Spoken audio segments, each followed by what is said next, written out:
चिंता नहीं है, हम लोग गुजर नहीं है, कोई कुछ नहीं करने वाला आगे साइड। गुजरों के बीच में क्यों बंदूक की जरूरत भैया? सही बात है कि नहीं है? सही बात है। बोलो सही कह रहा हूँ कि नहीं कह रहा हूँ? बात है, गुजरों के बीच में बंदूक मत लाओ भाई। अब आइए बैठो, सबके सब बात करते हैं। बात यह है साहब कि मैं बहुत देर से सब कुछ सुन रहा था और सारी बातें सुन के मुझे ऐसा लगा कि 2023 के चुनाव और 2024 के चुनाव बहुत नजदीक आ गए हैं। पूरी 1-1.5 घंटे की बात में समाज की बात मात्र 10 या 12 मिनट के लिए हुई। किसी ने कुछ कहा, मैंने ये किया, किसी ने कुछ कहा, मैंने ये किया, किसी ने ये कहा कि मैंने ये नहीं किया और उसने ये नहीं किया। लेकिन मैं तो वो बात करूंगा कि मैंने करने की क्या कोशिश करी। हमने ये कोशिश करी कि समाज ऊपर आए, हमने ये कोशिश करी कि बच्चे पढ़ें, हमने ये कोशिश करी कि 233-31 बच्चों की नौकरियां फिर से लगें, हमने ये कोशिश करी कि 372 के जो समझौते साइन करे हुए एक कैबिनेट मिनिस्टर लेवल के आदमी से हुए हैं और उसने उसका क्रियान्वयन नहीं करा पिछले 1.5 साल से, हमने उसकी कोशिश करी। हमने कोई गलत तो नहीं करा। तो फिर आप लोगों ने ये काम क्यों नहीं करा? हम सब ने ये काम क्यों नहीं करा? आज मैं छोटी सी बात करता हूं, 2-3 बातें करूंगा बस। बात करता हूं मैं जो आज की बहुत ज्वलनशील बात है कि 231 बच्चे नौकरी पाके नौकरी खो गए और हमें उनकी नौकरियों के लिए कोर्ट में जाना पड़ गया। हम कोई और रास्ता भी तो इख्तियार किया कर सकते थे। पहली बात। एक बात और ये है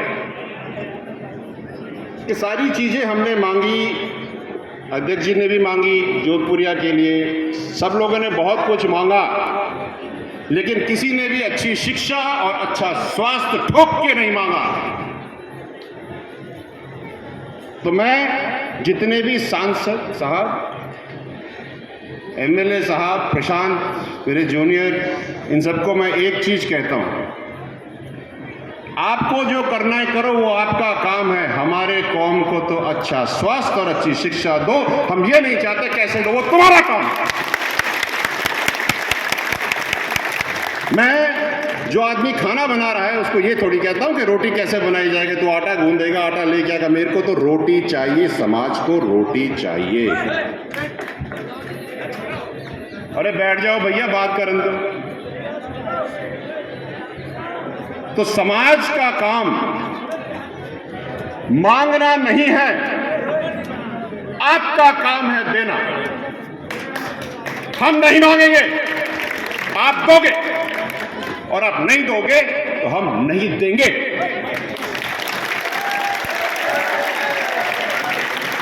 मेरी बात बहुत संक्षिप्त में है साहब, बहुत हो गया गिड़गिड़ाना। अरे वीर बगड़ावतों, कब तक ये फैला के कब तक जाओगे आगे? कम है तो लो। हम यहां पर कर्नल साहब की प्रतिमा के लिए आए, हम यहां पर जो चीजें नई बनी हैं उनका इनॉग्रेशन करने आए हैं। हम 2023 का चुनाव लड़ने आए हैं क्या? 1.5 घंटे से सुन रहा हूं।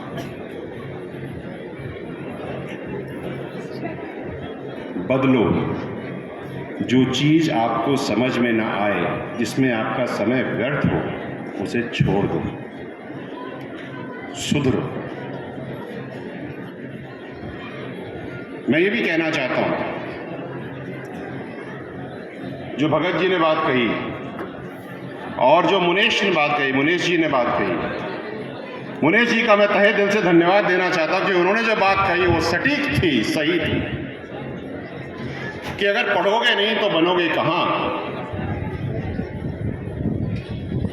तो पढ़ना बहुत ज़रूरी है साहब, खूब मन लगा के पढ़ो। कंपटीशन बहुत एग्रेसिव हो गया है। 5% आरक्षण समाज की वजह से आया है, कर्नल साहब की लीडरशिप की वजह से आया है, और वो उस व्यक्ति से आया है जो फटी धोती में बैठा हुआ था पटरी के ऊपर ठंडी रात में, जिसकी उम्र 60 से 65 थी, और उसको ये पता था कि शायद मुझे मिले आरक्षण या ना मिले, लेकिन फिर भी वो लड़ा। वो इसलिए लड़ा कि तुम लोग जो सामने बैठ करके सेल्फी खींच रहे हो, तुम्हारी नौकरी मिले तुम्हें। तुमने उसका कितना धन्यवाद दिया। और मैं जितने भी यहां पे महानुभाव समाज के बैठे हैं उनसे ये पूछना चाहता हूं,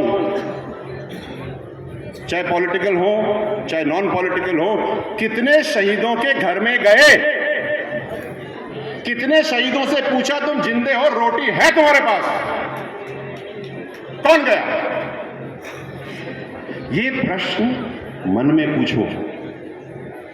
एक जगह बिठा करके, फूल चढ़ा करके सम्मान आप एक दिन में देते हो। जब भी उस तरफ जाओ, मिलो, बात करो, उनको बहुत अच्छा लगेगा। और जिन लड़कों को यहाँ पे नौकरी लग गई है और जो लोग नेता बन गए हैं, क्योंकि वो शहीद हुए तो समाज में जागृति आई, जागृति आई तो वोट मिले, तो जिनको वोट मिले और जिनको नौकरियां मिली, उनका तो कर्ज बनता है शहीदों के घर में जाके उनको नमन करना। और नहीं करोगे तो उसका कोई तोड़ नहीं, लेकिन जो हाय लगती है ना, वो फिर बहुत तगड़ी लगती है।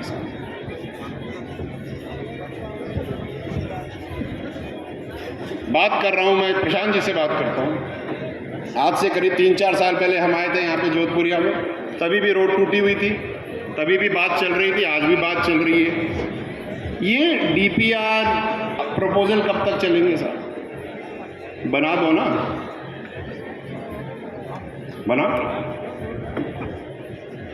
बनाते क्यों नहीं हो?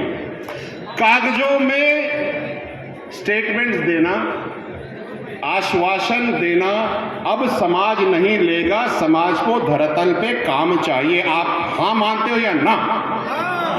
हाथ खड़े करके बताओ मुझे। काम धरातल पे होना चाहिए, घोषणाएं हमें नहीं चाहिए। अगर समाज को आगे बढ़ाना है तो हमें टाइम लिमिट के अंदर काम करवाना है। अगर रोड को बनने में 4 साल लग रहे हैं तो फिर क्या फायदा भाई? और जो बातें यहाँ पे चल रही थी, लोग बाग हंसा खेल कर रहे थे कि कल क्या हुआ, मैं उस पर एक टिप्पणी जरूर करूंगा, मेरे दिल की टीस है। अशोक चांद्रा जी के ऊपर मजाक हो रही थी, भाई वो भी तो हमारे समाज के, अलग तो है नहीं, भाई है मेरा, आपका भी उतना ही भाई है। और बात यह है कि ये हुआ क्यों? क्योंकि टांग खिंचाई करना बंद करोगे तो सब काम ठीक हो जाएंगे। मानते हो मेरी बात? हाँ या ना बताओ, मैं तो बात कर रहा हूं आपसे। अगर हम मंच पे बैठ करके एक दूसरे की टांग खिंचाई करेंगे तो भैया बाहर पता नहीं क्या करेंगे। दुनिया में कर्नल साहब कहा करते थे कि बहुत सारी जातियां नहीं है, 2 ही जातियां हैं, चतुर, मूर्ख, और मूर्ख चतुर का भोजन है।